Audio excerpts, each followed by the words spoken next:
Hello students, good morning to all of you. I am Ranveer Yadav sir, physics faculty. So students, in previous lecture we discussed about class 10th electricity, and in this chapter we discuss about electric charge, right?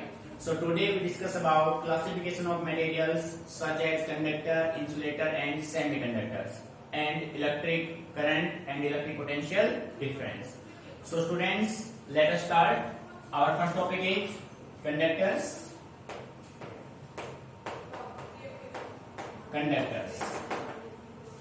Simply we ask what are conductors. ठीक है. So प्यारे बच्चों, electric current किस object में से या आपके पास किस सब्सटेंस में से, किस मटेरियल में से फ्लो करेगा, किस में से नहीं करेगा.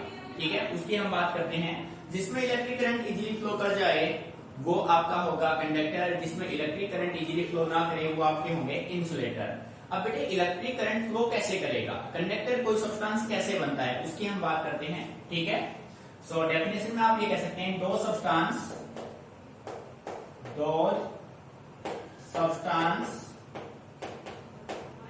which have free electrons and allow electricity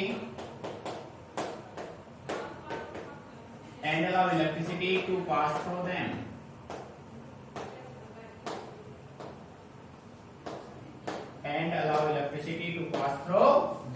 Clear? For example, all metals are good conductor, right. So प्यारे बच्चों देखो, वो सभी सब्सटेंस जिसके पास क्या हो, फ्री इलेक्ट्रॉन हो. ठीक है बेटे, फ्री इलेक्ट्रॉन जिसके पास भी फ्री इलेक्ट्रॉन होगा, इलेक्ट्रॉन किसमें होने चाहिए, मोशन में. अगर इलेक्ट्रॉन रेस्ट में है तो वो इंसुलेटर की तरह बिहेव करेगा. अगर यही इलेक्ट्रॉन किसमें हो, मोशन में, तो वो क्या बन जाएगा, कंडक्टर. दो substance which have free electron and allow electricity to pass through them are called conductors, right. For example आपने लिया, all metals are good conductor of heat and electricity. जितने भी मेटल हैं, जैसे आप ले लो कॉपर, एल्यूमिनियम, ठीक है, ये जितने भी मेटल है वो गुड कंडक्टर है हीट एंड इलेक्ट्रिसिटी के. क्लियर. प्यारे बच्चों, सेकंड आपने यूज किया insulator.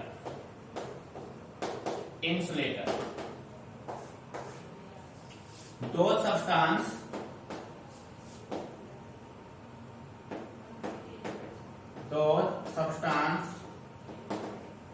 which do not have free electrons and do not conduct electricity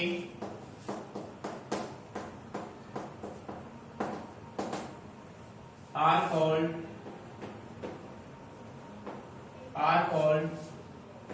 insulators. For example, rubber, plastic, mica. ठीक है, रबर, प्लास्टिक, माइका. बेटे ये सभी जो है ना, ये आपके सारे क्या हैं, ये सभी आपके इंसुलेटर है. इनमें से इलेक्ट्रिसिटी फ्लो नहीं होता है. सो सिंपल वे में आप ये कह सकते हैं, वो सभी सब्सटेंस जिसमें से इलेक्ट्रिसिटी इजीली पास हो जाए वो आपके क्या होंगे, कंडक्टर्स. जिनमें से इलेक्ट्रिसिटी इजीली पास ना हो, इलेक्ट्रॉन मूवमेंट ना करे, वो सभी क्या होंगे, इंसुलेटर. ठीक है. अब देखो, अगर हम बात करें वुड की, बेटे वुड को आप है ना इंसुलेटर में भी ले सकते हो, देखो, और वुड को आप कंडक्टर में भी ले सकते हो. मान लीजिए आपके पास एक पीस ऑफ वुड है, बिल्कुल ड्राई है. अगर आपके पास ड्राई वुड है तो वुड आपके पास कैसा होना चाहिए, ड्राई. बेटे ड्राई वुड में इलेक्ट्रॉन मूवमेंट नहीं करते हैं तो किसकी तरह बिहेव करेगा, एज ए इंसुलेटर. अगर हम इसी वुड को वेट कर दे तो आप देखेंगे इसके अंदर जो भी इलेक्ट्रॉन है वो कुछ फोर्स एक्सपीरियंस करेंगे, और फोर्स एक्सपीरियंस की वजह से वो किस में जाएंगे, मोशन में, और इंसुलेटर से क्या बन जाएंगे, कंडक्टर्स बन जाएंगे. Clear.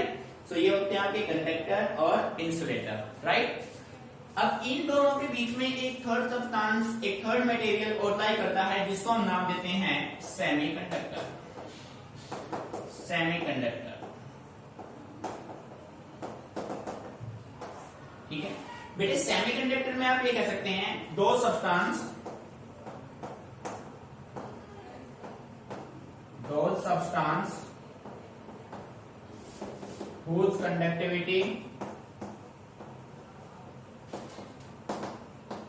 whose conductivity lies in between those of conductors and insulators, right?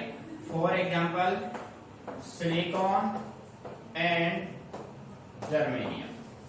प्यारे बच्चों, सिलिकॉन और जर्मेनियम प्योर सेमीकंडक्टर है आपके पास, यानी कि जिनका कंडक्टिविटी किनके बीच में लाई करे, कंडक्टर और इंसुलेटर के बीच में, यानी कि इन दोनों के बीच की कंडीशन हो, ठीक है। यानी कि कुछ परसेंट इलेक्ट्रिसिटी वो कंडक्ट करे, कुछ परसेंट ना करे। अगर करता है तो कंडक्टर, नहीं करता है तो इंसुलेटर। तो दोनों के बीच में जो आ गया वो आपको क्या बनेगा, सेमीकंडक्टर। सिलिकॉन और जर्मेनियम इसके बेस्ट एग्जांपल हैं। These are best semiconductor, pure semiconductor, right. So प्यारे बच्चों, 12th में भी ये टॉपिक आपके काम आने वाला है। क्लासिफिकेशन ऑफ मटेरियल की अगर हम बात करें तो अपने पास 3 होते हैं। First one conductor, insulator, semiconductor. Conductor वो सब्सटेंस होते हैं जिनमें फ्री इलेक्ट्रॉन होते हैं और इलेक्ट्रिसिटी इजीली क्या हो जाए, फ्लो कर जाए, पास हो जाए। फिर एग्जांपल मोस्ट इंपोर्टेंट है ऑल मेटल्स, जितने भी आपके पास मेटल है, आयरन है, कोबाल्ट है, निकल है, जो भी है। इंसुलेटर जस्ट रिवर्स हो जाएगा, those substances which do not have free electron and do not conduct electricity are called insulators. For example, rubber, plastic, wood, mica. Clear? अब बेटे इन दोनों के बीच की जो प्रॉपर्टी होगा ना, वो आपका क्या होगा, वो आपका होगा सेमी कंडक्टर। क्लियर? सो अच्छे से इसको नोट कीजिए। सो इसी के बेस पर अपना नेक्स्ट टॉपिक अब चलेगा।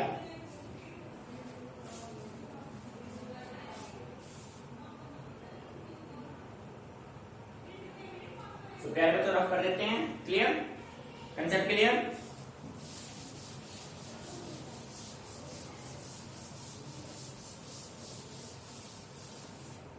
देखो भाई, कल हमने इंट्रोडक्शन ऑफ इलेक्ट्रिसिटी किया था। इंट्रोडक्शन में इलेक्ट्रिक चार्ज ऑफ स्टडी अच्छे से कर चुके हैं। I hope you all guys practice well. और स्टूडेंट्स डेली आपको प्रैक्टिस करना है, रेगुलर वे में करना है, बिल्कुल कंसेप्ट को समझ के चलना है ताकि आपको बाद में कोई प्रॉब्लम ना हो, ठीक है। सो अब अपने मेन टॉपिक पे आते हैं। अपना मेन टॉपिक है इलेक्ट्रिक करंट। इलेक्ट्रिक करंट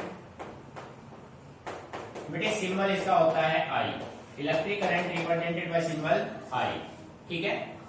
अब देखो इलेक्ट्रिक करंट बनेगा कैसे। आप मान लीजिए कि आपके पास ये कोई एक कंडक्टर है। बेटे आपने मान लिया कि आपके पास ये कोई कंडक्टिंग वायर है, कंडक्टर है, इसका मतलब इलेक्ट्रिसिटी इजीली पास हो जाएगा। अब इसको आपने कनेक्ट किया बैटरी से। ये आपने एक बैटरी यूज किया, ठीक है भाई। इस बैटरी का ये पॉजिटिव टर्मिनल हो गया, ये नेगेटिव टर्मिनल, बैटरी V हो गया अपना। पोटेंशियल कितना उसका V। अब बेटे जैसे ही आपने इस कंडक्टर को, ये कोई कंडक्टिंग वायर है आपके पास, कंडक्टिंग वायर, ठीक है भाई। और बेटे ये आपके पास क्या है, बैटरी है, जिसका पोटेंशियल क्या है V है। जैसे आपने बैटरी अप्लाई किया, ये टू सेल बैटरी आप मान सकते हैं ऐसे। ये एक 2 सेल बैटरी है। ये जो लार्ज है ये आपका पॉजिटिव, ठीक है। और ये अपना स्मॉल जो है वो क्या है, नेगेटिव टर्मिनल। बैटरी के 2 टर्मिनल होते हैं, एक पॉजिटिव दूसरा नेगेटिव, ठीक है। अब देखो जैसे आपने बैटरी कनेक्ट किया, सर्किट में क्या फ्लो करेगा, बैटरी कनेक्ट करने से इसमें फ्री इलेक्ट्रॉन है और ये इलेक्ट्रॉन जो है वो मूवमेंट करते हैं अपोजिट डायरेक्शन में, ठीक है, पॉजिटिव नेगेटिव। बेटे जैसे आपने बैटरी अप्लाई किया, बैटरी कनेक्ट करते ही सर्किट में करंट फ्लो करेगा फॉरवर्ड डायरेक्शन में, 100 इलेक्ट्रॉन बैकवर्ड डायरेक्शन में। And this is the direction of current and this is the direction of electron. दोनों के साइन हमेशा क्या रहेंगे, अपोजिट रहेंगे। जब किसी भी मटेरियल में से इलेक्ट्रॉन फ्लो करेंगे, मोशन में होंगे, तो वो क्या करेगा, वो इलेक्ट्रिसिटी कंडक्ट करेगा। और आप अच्छे से क्लियर है प्यारे बच्चों, इलेक्ट्रॉन मिलकर क्या बनाते हैं, चार्ज बनाएंगे। और चार्ज का जो फ्लो होगा उससे क्या जनरेट होगा, electricity means electric current. Concept clear. So statement में आप कहेंगे the rate of flow of electric charge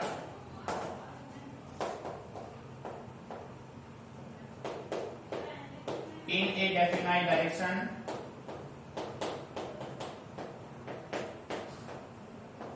is called electric current. तो प्यारे बच्चों, जैसे आपने इस कंडक्टिंग वायर पे पोटेंशियल बैटरी अप्लाई किया, इस बैटरी के अप्लाई करने से इलेक्ट्रॉन मोशन में आए और इलेक्ट्रॉन की वजह से क्या फ्लो करेगा, करंट। ठीक है। सो मैथमेटिकली आप राइट कर सकते हैं electric current I is equal to Q upon T। बेटे रेट ऑफ फ्लो, देखो जब इलेक्ट्रॉन मूव करेंगे तो कुछ ना कुछ टाइम कंज्यूम करेंगे। सो आप कह सकते हैं I is equal to Q upon T। यहाँ पे Q आपका क्या है, चार्ज, और बेटे T क्या है आपका, टाइम, और I किसको रिप्रेजेंट करता है, इलेक्ट्रिक करंट को। मीनिंग अच्छे से clear. So now we talk about SI unit of electric charge, electric current. बेटे काफी इंपोर्टेंट है, क्वेश्चन आया हुआ है। ठीक है, देखो बेटे इसका ऐसा यूनिट होता है ampere, represented by symbol A। तो प्यारे बच्चों आप ये देखो, हमने एम्पियर का A क्या रखा, स्मॉल रखा। क्यों रखा बेटे, अगर हम इंग्लिश लैंग्वेज की बात करें ना, इंग्लिश लैंग्वेज ये कहता है जब आप कोई भी वर्ड स्टार्ट करते हैं तो उसका फर्स्ट जो लेटर होगा वो आपका कैपिटल होना चाहिए। But in the language of physics, physics ये कहता है जब कोई भी ऐसा यूनिट किसी साइंटिस्ट के नाम से स्टार्ट हो तो उसका फर्स्ट लेटर ऑलवेज स्मॉल। इसको आप स्टडी करेंगे 11th में। ठीक है, और बेटे इसका सिंबल हमेशा क्या होगा, कैपिटल होगा। मीनिंग अच्छे से clear. So the rate of flow of electric charge in a definite direction is called electric current. क्या है बच्चों, clear. Mathematically electric current is equal to electric charge upon time, I is equal to Q upon T। बेटे इसका estimate क्या होगा, ampere. ठीक, अब बेटे यहां से अपना जो नेक्स्ट देखो, यहां से एक चेन सिस्टम चलेगा। हमें एक भी कंसेप्ट कुछ भी याद नहीं रखना है बेटे, याद करेंगे तो भूल जाओगे।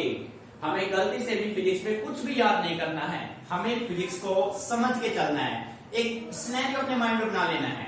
ठीक है, प्रैक्टिकली चीजों को लेके चलना है कि हम उसको कैसे यूटिलाइज कर रहे हैं। ठीक है, सो अब देखो एक चेन सिस्टम बन जाएगा, अपने आप चेन से चेन जुड़ते चले जाएंगे और अपना कंप्लीट चैप्टर सॉल्व हो जाएगा। ठीक है, ये देखो अब यहां से अपने पास क्वेश्चन बनेगा डिफाइन 1 एम्पियर। क्वेश्चन यहां पे राइट करते हैं, इंपॉर्टेंट है। Define 1 ampere, define 1 ampere. अब बच्चे हमें किसी बुक से कहीं से कोई डेफिनेशन रखनी नहीं है, हमारे पास लॉजिक है, कंसेप्ट है, और इस कंसेप्ट से हम डेफिनेशन बनाएंगे। आप जब डेफिनेशन खुद बनाओगे ना तो बच्चे रटना नहीं पड़ेगा, डेफिनेशन बनाओगे तो परमानेंटली आपके माइंड में वो सेट रहेगा। ठीक है, तो यहाँ पे मैं बस आपको यही सिखाना चाह रहा हूँ कि फिजिक्स को रटना नहीं है, फिजिक्स को समझना है, और फिजिक्स से आसान में कुछ भी नहीं है। अगर आपने एक बार कंसेप्ट को समझ लिया ना प्यारे बच्चों, तो कभी भी आपको फिजिक्स में रटने का रिक्वायरमेंट नहीं होगा। क्लियर। तो देखो अब हम इसी से डेफिनेशन निकालते हैं भाई, आंसर लिखते हैं इसका। As we know that electric current I is equal to Q upon T। So प्यारे बच्चों आपको डेफिनेशन, आपको किसकी डेफिनेशन चाहिए, 1 एम्पियर। सो इलेक्ट्रिक करंट का ऐसा यूनिट क्या हो गया, ampere. How many ampere, 1 ampere. Charge, charge का ऐसा यूनिट क्या था, coulomb. How many coulomb, 1 coulomb. T time, time का ऐसा यूनिट क्या है, second. So how many second, 1 second. So बच्चे अब डेफिनेशन इजीली हो गया, 1 ampere is equal to 1 coulomb upon 1 second. Clear. अब देखो बच्चे डायग्राम पे जाओ, सब कुछ डायग्रामेटिकली आप सोल्व करेंगे। यहाँ बेटे ये आपके पास कोई कंडक्टर है, ठीक है, इस कंडक्टर में से आपने कितना चार्ज फ्लो किया, क्योंकि जब तक चार्ज फ्लो नहीं होगा इलेक्ट्रिक करंट नहीं बनेगा। The flow of charge, definition में आपने कहा है the rate of flow of electric charge, वही आपका क्या बनाएगा, इलेक्ट्रिक करंट। सो अगर आप किसी भी सर्किट में से, किसी भी कंडक्टर में से 1 कूलम के चार्ज को कितने टाइम के लिए, 1 सेकंड के लिए फ्लो कराएंगे तो उसका करंट क्या बन जाएगा, 1 एम्पियर। मीनिंग आ रहा है समझ में। अब देखो ये डेफिनेशन कितना आसान बनता है। यहां पे हम डेफिनेशन नोट कर रहे हैं। The electric current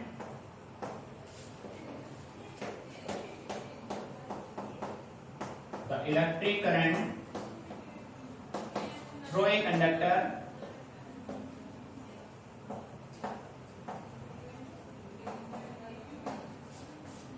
is said to be 1 ampere is said to be, अभी तो किससे नहीं चल रहा अपना भाई, is said to be 1 ampere when a charge of 1 coulomb, when a charge of 1 coulomb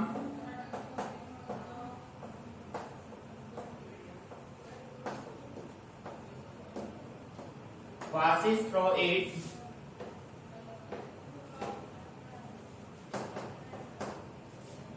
per second। देखो प्यारे बच्चों, बिल्कुल इजी हो गया भाई। ये कहता है जब आपके पास 1 कूलम के चार्ज को आप कितने टाइम के लिए पास कराओ, 1 सेकेंड के लिए। अगर मान लीजिए ये कोई कंडक्टिंग वायर है, इस कंडक्टिंग वायर में से 1 कूलम का चार्ज फ्लो कर रहा है, कितने टाइम के लिए, 1 सेकेंड के लिए। तो प्यारे बच्चों इसका करंट कितना बन जाएगा, 1 ampere. Meaning clear? The electric current through a conductor is said to be 1 ampere when a charge, आपका मेन डेफिनेशन यहां से स्टार्ट है भाई, ठीक है, ये तो आपका क्वेश्चन ही था। When a charge of 1 coulomb passes through it, it means conductor, पर सेकेंड, कितने टाइम के लिए, 1 सेकेंड। सो आपका इलेक्ट्रिक करंट कितना बन जाएगा बच्चों, 1 एम्पियर। अब बताइए, कहीं भी डेफिनेशन को रटने का रिक्वायरमेंट है? आपको चीजों को रटना नहीं है, अपने मैथमेटिकल एक्सप्रेशन से आप चीजों को सोल्व कीजिए, डेफिनेशन अपनी बनाइए, ठीक है प्यारे बच्चों। तो अच्छे से इसको नोट कीजिए।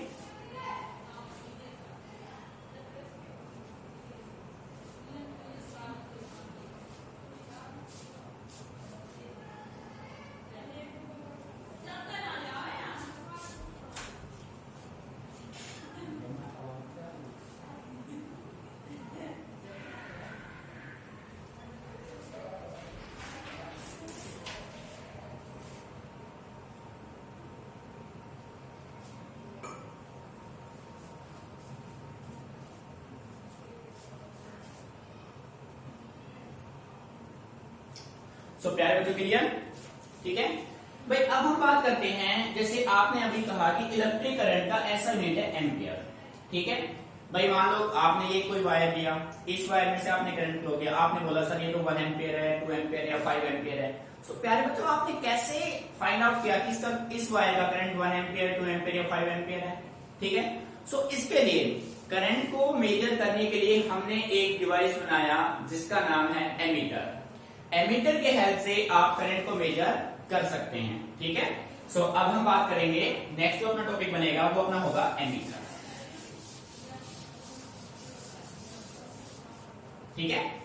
सो अपना नेक्स्ट हेडिंग है एमीटर। एमीटर अच्छा टॉपिक है, कंसेप्चुअल डिस्कशन पे बनेंगे बेटे, ध्यान दीजिए। Ammeter, so point to point arrow से आप रिप्रेजेंट कर सकते हैं। Ammeter is a device which is used to measure electric current।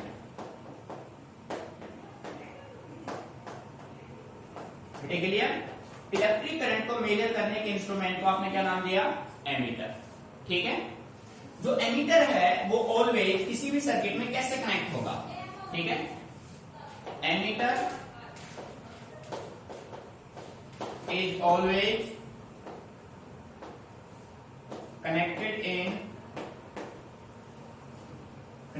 In series. बेटे जब आप कोई भी सर्किट कंप्लीट करेंगे ना, तो उस सर्किट में एमीटर हमेशा कैसे कनेक्ट होगा, सीरीज में कनेक्ट होगा, ठीक है। थर्ड पॉइंट, एन एमीटर है